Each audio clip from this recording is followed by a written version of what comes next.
Hello there, Lester Yanovich here for another edition of Wednesday's Wonders. Today's wonder occurred to me a few days back when I was driving along the expressway. I was in the middle lane, of course, and to my right came a car. It was one of those fancy, sleek little convertible sports cars. You know the type I'm talking about. They're about, maybe 3 feet above the ground and such. And there was a middle-aged young fellow in there, and he had on one of those hats that just had the brim but not the top, you know what I mean? And had a sweater like hanging over his shirt. And I thought, well, that's quite odd, you know, but it occurred to me, he must be a playboy. Well, that took me back a bit. I remember when I was younger, in my teenage years and such, I recall sneaking into my father's closet late at night or during the afternoon when he was at work and getting out the Playboy Bible. I confess I did study quite a bit and looked at the illustrations some just to see what it must be like to be a playboy. Well, it must have been a very, very magical place to be because, well, you had the mansion and you had the exquisite parties and music and famous people, but most importantly, there were beautiful women running all about, just giggling and laughing everywhere they go.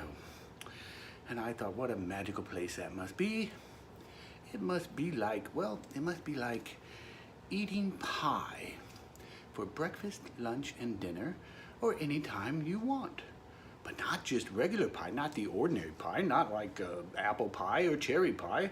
No, all kinds of pie. I mean, there's all kinds of exotic fruit pies or cream pies, mince pies, for example, or vegetable pies. Why, there's even a pie they call rutabaga pie. I've never actually seen a rutabaga, but I bet it tastes quite exotic. Not to mention, I like to say the word rutabaga because, well, it relieves my stress some. You should try that sometime. Just rutabaga. It'll do wonders for you.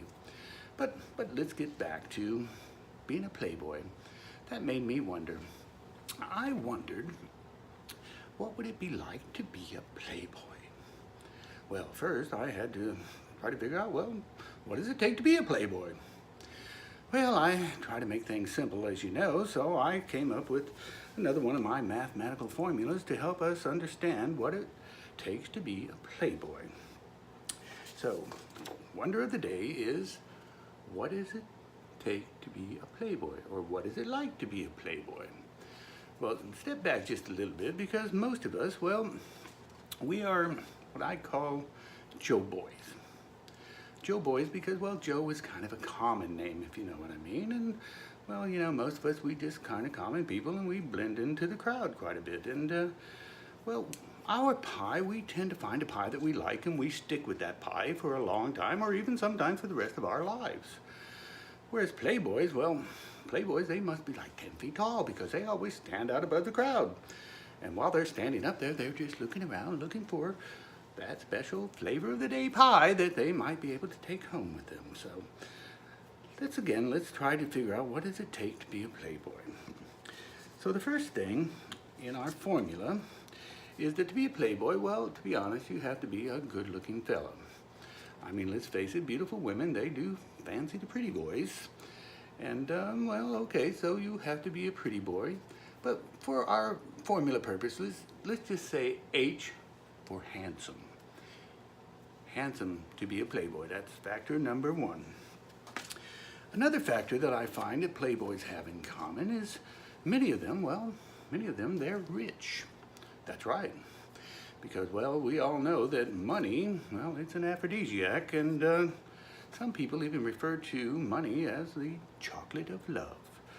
So, R for rich. So far we have H for handsome and R for rich in our formula. The other factor of being a playboy, well, it helps if you're famous. That's correct. Because beautiful women, for some reason, whatever it be, they like to hang out with famous people. I think it must be, well, they like the limelight, and beautiful women, they like to display their beauty and have their beauty noticed. So it helps to be hanging around with somebody that's constantly noticed. So we have 3 factors now in our playboy formula. We have H for handsome, R for rich, and F for famous. So if we put all of that together into a formula, what we have is H times R plus F equals pi. That's correct. That's what it takes to be a playboy. And we all know there's inherent benefits to being a playboy, of course. You know, most of us Joe boys out here, well, we just sit back and, you know, read the Bible occasionally and think about it, but it just never really happens to us. But in my wonder, I started to think, you know, let's expand this just a little bit. It can't be all good now, can it? So there must be some disadvantages to being a playboy, but I just wonder what they are. Well, of course, the most obvious is they get to hang out with beautiful women and they get to eat lots and lots of pie. Lots of different pie at that. But are there any differences? Well, I've once again made it quite simple for you when I call it the 3 C's. C, C, C. You can remember that. The disadvantage of being a playboy comes in 3 C's. Well, the first one, I like to call it the comfort level, or the comfort factor, if you like. Playboys, you see, playboys, they have to maintain their appearance constantly. They have to go out and buy and then wear fancy, neat, nice clothes, and which I find quite tight and very cumbersome sometimes, because they have to always look good. They have to go to salons, for example, to get their hair done, or they even go to places to get their little nails manicured and polished up so that they look real pretty. They have to maintain that appearance at all times. Whereas Joe boys, well, we have the advantages of, well, nobody even notices who we are, so we can be comfortable all the time. We can wear whatever we choose and be comfortable and still have our pie on occasion. And as far as our hair, well, if we have it, we can comb it in the morning. And our nails, well, I have a pair of nail clippers at home, and, well, like other things, when in need, I can do it myself, if you know what I mean. Sorry about that. The other disadvantage of being a playboy is the convenience factor. You see, playboys, to get their pie, they have to go out and about. They have to go to clubs, they have to go to parties, or they have to go to special events, and they have to engage in lots and lots of small talk and just to be able to take home their pie. Whereas Joe boys, well, let's just face it, our pie is at home, and we just have to go to the fridge and take it out, maybe warm it up just a little bit, and have a slice whenever we choose. Provided, of course, that's a very happy pie. You just try to remember that as well. So that's the disadvantage. Another disadvantage is the convenience factor. It's much more convenient to be a Joe boy and have your pie at home waiting for you. And the other C is what I like to refer to as companionship. That's right. You see, that's a very important thing, because you see, playboys, they don't really know their pie so well. They have so many different pies. Sometimes I think they confuse their pies and think they're having this pie, and then they're really having that pie, and they don't know what to expect, because sometimes there may be some crazy things in their pie. There may be things that they're actually allergic to when they get their pie.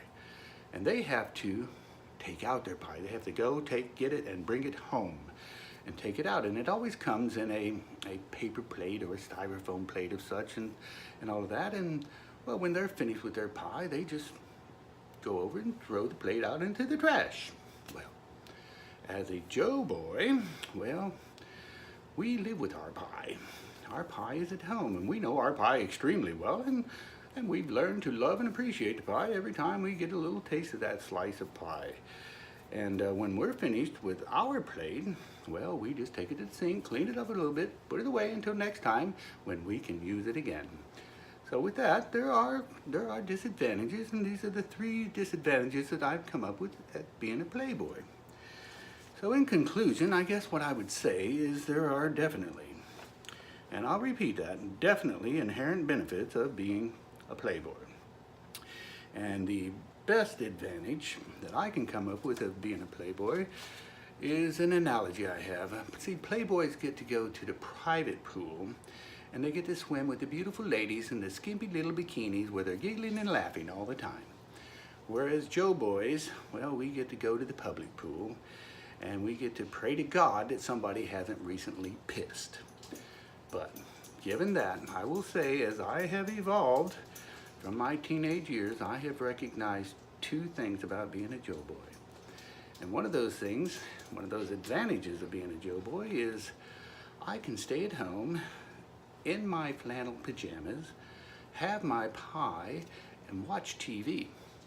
Sometimes all at the same time. Need I say more? And the other thing I find is that if you find a great pie, one that you really, really, really love, well, let me tell you, you're still going to have to eat your dairy and your grains and even your vegetables.